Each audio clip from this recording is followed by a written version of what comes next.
यह कहानी भगवान विष्णु के सबसे चतुर और विनम्र अवतार की है। यह हमें सिखाती है कि दान का अहंकार भक्ति से बड़ा नहीं होता और ईश्वर अपने भक्त का उद्धार करने के लिए किसी भी हद तक जा सकते हैं। असुर राज बलि, जो कि प्रहलाद के पौत्र, एक महान योद्धा और परम दानी राजा थे। अपनी शक्ति और गुरु शुक्राचार्य के मार्गदर्शन में उन्होंने स्वर्ग के राजा इंद्र को हराकर तीनों लोकों पर अधिकार कर लिया। बलि अधर्मी नहीं थे, लेकिन उनके बढ़ते प्रभाव से देवताओं की सत्ता छिन गई। माता अदिति, देवताओं की माँ, उन्होंने अपने पुत्रों का राज्य वापस पाने के लिए भगवान विष्णु की तपस्या की। माता अदिति की तपस्या से प्रसन्न होकर भगवान विष्णु ने उनके गर्भ से बौने ब्राह्मण, जिसे वामन कहते हैं, उनके रूप में जन्म लिया। यह विष्णु जी का 5वां अवतार था। वे हाथ में छत्र यानी कि छाता, कमंडल और दंड धारण किए हुए एक छोटे से बालक के रूप में राजा बलि के द्वार पर पहुंचे। उस समय राजा बलि नर्मदा नदी के तट पर अपना 100वां अश्वमेध यज्ञ कर रहे थे। मान्यता थी कि 100 यज्ञ पूरे होते ही बलि अजेय हो जाते। जब नन्हे वामन वहां पहुंचे तो उनकी दिव्यता देखकर बलि मंत्रमुग्ध हो गए। बलि ने कहा, हे ब्राह्मण कुमार, आप जो चाहे मांग ले, मेरे द्वार से कोई खाली हाथ नहीं जाता। असुरों के गुरु शुक्राचार्य अपनी दिव्य दृष्टि से समझ गए कि यह बालक साधारण नहीं, स्वयं भगवान विष्णु है। उन्होंने बलि को सावधान किया, बलि रुक जाओ, यह साक्षात विष्णु है जो इंद्र का राज्य वापस लेने आए हैं। इन्हें दान देने का वचन मत दो।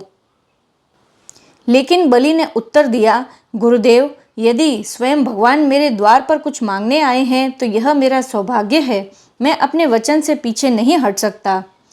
वामन ने बलि से कहा, राजन, मुझे ना सोना चाहिए ना ही चांदी, मुझे केवल अपने पैरों से मापी हुई 3 पग यानी कि 3 कदम भूमि चाहिए। बलि यह सुनकर हंसने लगे कि इतना छोटा बालक केवल 3 कदम जमीन मांग रहा है। उन्होंने संकल्प देकर दान देना स्वीकार कर लिया। जैसे ही संकल्प पूरा हुआ, नन्हे वामन का शरीर बढ़ने लगा। वे इतने विशाल हो गए कि पहले पग में उन्होंने पूरी धरती माप ली, दूसरे पग में उन्होंने पूरे आकाश और स्वर्ग को माप लिया। अब तीसरा पग रखने के लिए पूरे ब्रह्मांड में कोई जगह ही नहीं बची। भगवान ने पूछा, बलि, 2 पग में तो सब कुछ आ गया, अब तीसरा पग कहाँ रखूं? तुम्हारा वचन तो झूठा हो रहा है। राजा बलि जरा भी विचलित नहीं हुए।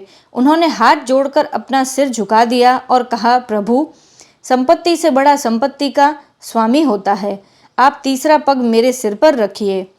भगवान बलि की इस निस्वार्थ भक्ति और सत्यनिष्ठा से अत्यंत प्रसन्न हुए। उन्होंने तीसरा पैर बलि के सिर पर रखा और उन्हें सुतल लोक यानी कि पाताल का राजा बना दिया। भगवान ने बलि को आशीर्वाद दिया कि वे अगले मनवंतर में इंद्र बनेंगे और स्वयं उनके द्वारपाल यानी कि रक्षक बनकर पाताल में उनके साथ रहने लगे। राजा बलि को अपनी शक्ति और दानवीरता पर गर्व था, जिसे भगवान ने विनम्रता से दूर कर दिया। बलि ने अपना सब कुछ खो दिया, लेकिन अपना वचन नहीं तोड़ा। यही एक महान चरित्र की पहचान है।